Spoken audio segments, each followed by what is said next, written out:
আমরা কিভাবে হতাশা থেকে বের হব।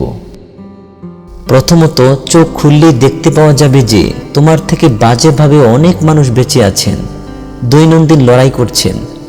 তারা রোজ ব্যর্থ হয়েও পরদিন লড়াইয়ের ময়দানে ফিরছেন। তুমি অনেক বেশি সুবিধাভোগী, তাই শুধু অতীতে ব্যর্থতায় ব্যথিত হয়ে ভবিষ্যতের লড়াই ছাড়বে না। ব্যর্থতা থেকে খুঁটে নেওয়া শিক্ষাই সাফল্য আনবে।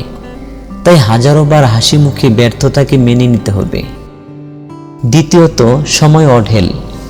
স্বপ্ন সার্থক করার জন্যে তাড়াহুড়ো করা ভুল। যদি অর্থাভাব হয়, ছোটোখাটো কোনো কাজে যোগ দিতে পারো, সেটা অসম্মানের নয়। বরং যদি জীবনের শেষ দিনেও সাফল্য আসে, তোমার এই সামান্য কাজটি সাফল্যকে আরও বড় করে তুলবে।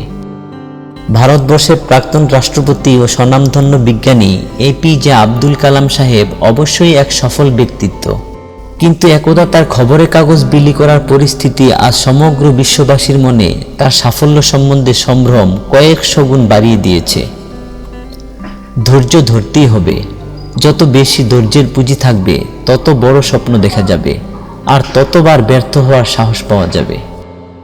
তৃতীয়ত, উল্লিখিত ব্যর্থতা যদি প্রেম সম্বন্ধীয় হয় এবং তুমি প্রাণ দিয়ে ভালোবেসেও শুধু ব্যথাই পেয়েছ, সে ভালোবাসেনি, তাহলে তুমি ব্যর্থ হওনি।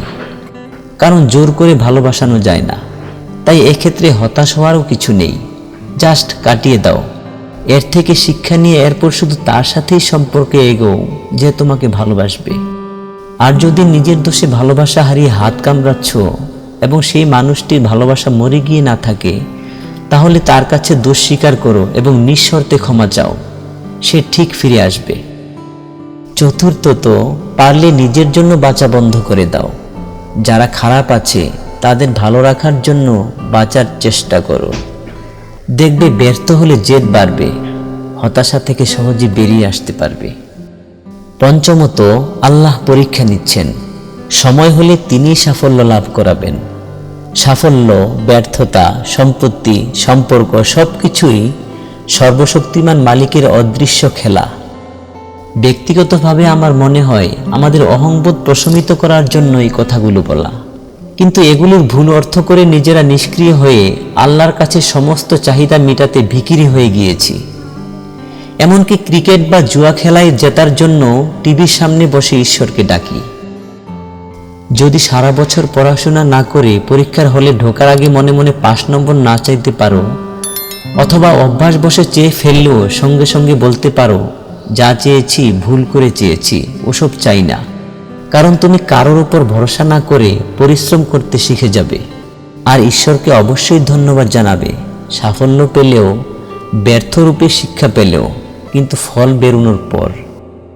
হতাশা কাটিয়ে উঠে পুনরুদ্যমের লক্ষ্য জয় করতে সাহস জোগানোর জন্য লেদ কাটিয়ে উঠতে পারো।